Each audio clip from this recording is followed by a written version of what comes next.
বেনারস ভারতবর্ষ তথা বিশ্বের প্রাচীন শহরগুলির মধ্যে যা হিন্দুদের মোস্ট পপুলার একটি তীর্থস্থান এবং এই শহরের সৌন্দর্য এই শহরের সাংস্কৃতিক তাৎপর্য, বিশেষ করে গঙ্গা নদী, প্রত্যেকটা ঘাট, বহু প্রাচীন কাশী বিশ্বনাথ মন্দিরের তাৎপর্য গভীর থেকে হাই এভরিওয়ান, আমি মমিতা।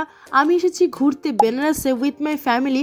সবটাই এক্সপ্লোর করবো এবং তোমাদের সাথে ভিডিওতে তোমাদের সাথে শেয়ার করেছিলাম প্রয়াগরাজ থেকে আমরা এসেছি বেনারসে।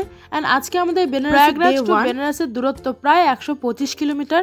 অ্যান্ড আমরা প্রায় 3 ঘন্টার জার্নি করে দুপুরের মধ্যে পৌঁছে গেছিলাম বেনারসে। সন্ধ্যা আরতি কিন্তু ভীষণ পপুলার। এখানে মোট 64টা ঘাট রয়েছে এবং তাদের মধ্যে ফেমাস একটা ঘাট হলো দশাশ্বমেধ ঘাট। এই দশাশ্বমেধ ঘাটের সন্ধ্যা আরতি ভীষণ ফেমাস। লোকে দলে দলে আসে এই সন্ধ্যা আরতি উপভোগ করতে। আমাদেরও বেনারসের ডে 1 এর ফার্স্ট ডেস্টিনেশন ছিল দশাশ্বমেধ ঘাট। অ্যান্ড আমরা বিকেল বিকেল চলে এসেছিলাম এই ঘাটে।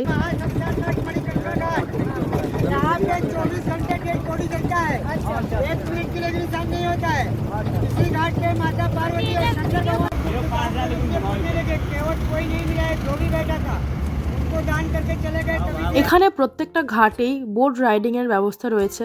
অ্যান্ড আমরা রাতের বেনারসকে ফিল করার জন্য একটা এখানে এসে বার্গেনিং না করলে তুমি কিন্তু ভীষণভাবে ঠকে যাবে। আমরা যখন নৌকায় উঠবো বলে ঠিক করি তখন ওরা বলেছিল পার হেড 500 টাকা করে লাগবে, কিন্তু তারপরে আমরা বার্গেনিং করতে করতে সেটাকে পার হেড 100 টাকায় নিয়ে এসেছি।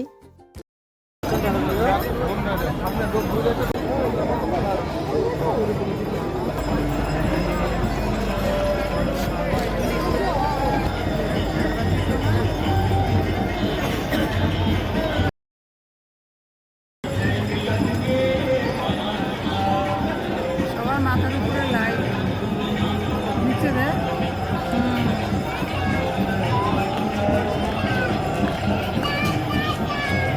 মোট 10 থেকে 12টা ঘাট ঘুরিয়ে আমাদেরকে আবার দশাশ্বমেধ ঘাটে নামিয়ে দিয়েছিলেন। এবং যে মাঝি থাকেন তিনি প্রত্যেকটা ঘাটের সামনে গেলেই তার ঘাটের কি মাহাত্ম্য সেটা বলে দেন। আমরা ওই ঘাটে এসে আবার সন্ধ্যা আরতি দশাশ্বমেধ ঘাটে গঙ্গা আরতির কিছু টাইমিং আছে, যেমন উইন্টারে অ্যাপ্রক্স 6 PM থেকে স্টার্ট হয় অ্যান্ড সেটাই সামারে পিছিয়ে সন্ধ্যা 7টা থেকে শুরু হয় গঙ্গা আরতি। এই গঙ্গা আরতি নিয়ে আমার অনেক এক্সাইটমেন্ট ছিল, বাট আমরা ভালো করে দেখতেই পারিনি। গঙ্গার জল বেড়ে যাওয়ায় একটা বিল্ডিংয়ের উপরে আরতি হয়, না হলে গঙ্গার পাশেই হতো। আর এত ভিড়ের মধ্যে এত উপর থেকে আমরা ভালো করে দেখতে আমরা এসেছিলাম ওখান থেকে পায়ে হাঁটা জাস্ট 10 মিনিটের পথে বেনারসের মোস্ট ফেমাস কাশী চাট ভান্ডারের ভিডিও আমি অনেক দেখেছি। সো এসেই আমরা 2টো চাট অর্ডার করেছিলাম অ্যান্ড প্রাইস ওয়াইজ আমার টেস্টটা বেনারসি পানের সাথে আজকের ফার্স্ট ডেটা কমপ্লিট করি। তোমার সাথে দেখা হচ্ছে নেক্সট ডে নেক্সট ব্লগে। ততক্ষণ স্টে টিউনড।